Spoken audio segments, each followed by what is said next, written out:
Hello everyone, once again welcome you all at Lokesh sir unlimited study zone. चलिए आइए start करते हैं competitive English का पहला टॉपिक, जिसका नाम है topic number 1, simple and compound sentences. तो सबसे पहले हम बात करते हैं सिंपल सेंटेंसेस की। So what are simple sentences?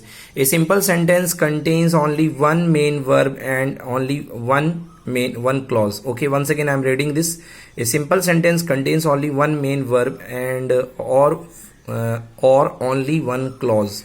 मतलब एक सिंपल सेंटेंस ऐसा होता है जिसमें केवल एक मेन वर्ब होती है या केवल एक एक वाक्यांश होता है। यदि वर्ब नहीं भी है तो उसमें क्लॉज को हिंदी में वाक्यांश बोलते हैं, तो उसे बोलते हैं। जैसे एग्जांपल के लिए some girls like to study in the morning. यहाँ पे देखिए केवल एक ही वर्ब है, दैट इज स्टडी, तो ये सिंपल सेंटेंस का एग्जाम्पल है। ओके, तो यहाँ पे सिंपल सेंटेंस का एग्जाम्पल है some girls like to study in the morning, केवल यहाँ पे एक ही वर्ब है। दूसरा है जैसे एग्जाम्पल रन मतलब इसके बाद एक्सक्लेमेटरी साइन है, मतलब दौड़ो, और कुछ आदेश टाइप का हुआ है, तो अचंभव टाइप का दौड़ो ऐसे बोलते हैं। तो यहाँ पे केवल एक ही वर्ग है। ओके, वर्ब है। सी पॉइंट देखिए, honesty is the best policy. Okay, honesty, तो यहाँ पे honesty is like a verb, ईमानदार होना। ओके, तो is a best policy. He acted according my advice. Okay, तो ये भी एक वर्ब है यहाँ पे। ये देखिए यहाँ पे ऑनेस्टी एक्चुअली से मैंने वर्ब कह दिया पहले वाले में, ये एडजेक्टिव होता है बट एक क्लॉज बन रहा है, एक सिंगल सेंटेंस, एक सिंगल क्लॉज है यहाँ पे, इसलिए इसको एक क्या है, सिंपल सेंटेंस माना जा सकता है। नेक्स्ट है he acted according my advice. तो एक्टेड तो वर्ब हो गया यहाँ पे, तो यहाँ पे एक सिंबल, ये एक सेंटेंस है। He is sure about his success, for his success या ऑफ हिज सक्सेस लिखा। Okay, he is sure of his success, तो यहाँ पे भी क्या है, एक सिंगल क्लॉज बन रही है। I don't know the month of my birth, तो यहाँ पे भी एक जो है सिंपल एक क्लॉज बन रही है, तो इस वजह से ये जो है ये भी एक सेंटेंस है। सो ये हो गया सबसे पहला हमारा जो क्लासिफिकेशन है किस बात का, सिंपल सेंटेंस का। अब आइए बात करते हैं कंपाउंड सेंटेंसेस की। तो what are compound sentence? Compound sentence में दो या दो से अधिक मुख्य उपवाक्य होते हैं। समझिएगा, मतलब एक उपवाक्य नहीं होगा, इसमें दो मेन उपवाक्य होते हैं। ओके, तथा जो स्वतंत्र रूप से अपना पूरा अर्थ भी देते हैं। मतलब यदि आप उनको अलग अलग फील करोगे तो उनका खुद का अलग अलग अर्थ होगा। Compound sentences is a sentence formed by two और मोर इंडिपेंडेंट क्लॉज। तो मतलब दो इंडिपेंडेंट क्लॉज जिनको हम उपवाक्य ऊपर कह रहे थे, वो कंपाउंडेड रहते हैं इसमें। ओके, और वो जो इंडिपेंडेंट क्लॉजेज होती हैं वो क्या होती हैं, वो अपने आप में इंडिपेंडेंट होती हैं और यहाँ पे वो कंपाउंड हुआ करती हैं, दो क्लॉजेज। आइए, ए compound sentence formed by two और मोर इंडिपेंडेंट क्लॉज, ये मैंने बता ही दिया कि एक जो कंपाउंड सेंटेंस होता है वो दो या दो से ज्यादा इंडिपेंडेंट क्लॉज से मिलकर बना हो सकता है। These clause using A comma two separate long independent clause joined independent clauses joined by coordinating conjunction for and nor but or yet so। तो देखो, या तो ये कॉमा से सेपरेट होंगी या तो कॉमा से सेपरेट होंगी, अदरवाइज जो दूसरी लॉन्ग इंडिपेंडेंट क्लॉजेज होती हैं उनमें ये कंजंक्शन लगे होते हैं, फॉर एंड नॉट बट और येट सो। तो ये कंजंक्शन है, मतलब योजक इनको कह सकते हो हिंदी में, जोड़ने वाले, पुल का काम करते हैं जो। So these are conjunctions. Okay, तो ये इंडिपेंडेंट क्लॉज हो गई जिसमें दो इंडिपेंडेंट क्लॉजेस जुड़ी होती हैं, कंपाउंडेड होती हैं, उनमें कंपाउंड सेंटेंस बनता है। एग्जांपल देखेंगे। तो अभी जो मैंने आपको बताया कंजंक्शन, उनके लिए ट्री हिंट है, याद कर लीजिए। फैन बॉयज मतलब एफ फॉर, ए मतलब एंड, ओके, एन मतलब नाइदर नॉर, बी का मतलब जो है, बी का मतलब बट है, ओके, बॉय, ओ का मतलब और, ये फिर वाई आता है, वाई का मतलब यट, एंड एस का मतलब सो। तो फैन बॉयज, FANBOYS। यहां से ये ट्रिक है याद करने की कि इसमें जो फैन बॉयज होता है, इससे नाम से आप इसके सेंटेंस बने होते हैं। ओके, नाउ एग्जांपल देखते हैं। I try to speak French, है ना, मैंने फ्रेंच बोलने की कोशिश करी, खुद में एक इंडिपेंडेंट क्लॉज है। Ram tried to speak English, and बीच में आ गया है, तो ये कंपाउंड सेंटेंस हो गया एंड राम, बिकॉज दोनों ही इंडिपेंडेंट है। तो ये इंडिपेंडेंट जब दो सेंटेंस को आप जोड़ते हैं तो बनता है आपके पास compound sentence. The sun rose and fog dispersed, okay, and fog dispersed. The sun rose, सूरज उगा, एंड फॉग डिस्पर्स्ड। तो यहाँ पे एंड लगा है और दोनों इंडिपेंडेंट है, क्योंकि फॉग का डिस्पर्स होना और सन का उगना दोनों अलग अलग अपने आप में इंडिपेंडेंट इवेंट है। आइदर कम इन और गो आउट, अंदर जाना एक तरीका है, बाहर आना एक तरीका है, दोनों इंडिपेंडेंट है। सो आइदर गो इन और यहाँ पे लगा है, so it's a compound sentence. God made the country and man made the town. Yes, right. God made the country and man made the town is also a compound sentence. She wrote a letter and posted it through her mother. तो उसने एक letter लिखा और उसने post किया. So these both are independent event हैं, तो इनको हम कंपाउंड सेंटेंस बोल सकते हैं. ये सारे के सारे कंपाउंड सेंटेंस है बनने के बाद.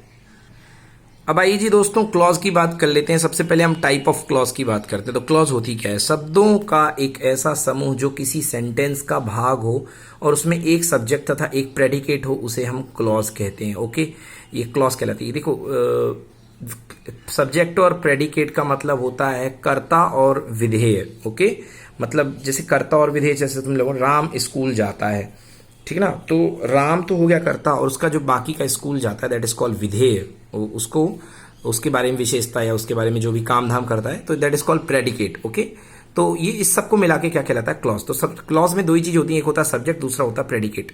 एक क्लॉज में केवल एक ही सब्जेक्ट तथा एक फाइनाइट वर्ब होता है. एक क्लॉज में एक सब्जेक्ट होता है और एक फाइनाइट वर्ब होता है. एग्जाम्पल देखिए, सी told me that he would go Delhi next year. C told me that he would go Delhi next year. तो यहाँ पे शी जो है यहाँ पे बनेगा हमारे पास सब्जेक्ट एंड बाकी की सारी चीजें प्रेडिकेट बन जाएगी. अच्छा, वुड का प्रयोग मैंने लिखा. देखिए, जब भी आपको इच्छा जतानी हो, भविष्य की इच्छा, I would like to go, I would like to eat, तो अन संगों पर वुड का प्रयोग किया जाता है. जब भविष्यगामी इच्छाओं को आप बताते हैं तो आप वुड का प्रयोग करते हैं. याद रखिएगा, अपनी चाह प्रकट करने के वाले शब्दों में आप वुड का प्रयोग किया करते हैं. देन क्लॉजेस की बात करते हैं. तो सबसे पहले बात आती है principal clause. Okay, principal clause. तो किसी सेंटेंस का वह क्लॉज जो किसी दूसरे क्लॉज पर डिपेंड ना करे और स्वयं पूर्ण भाव प्रकट करे, उसे प्रिंसिपल क्लॉज कहते हैं.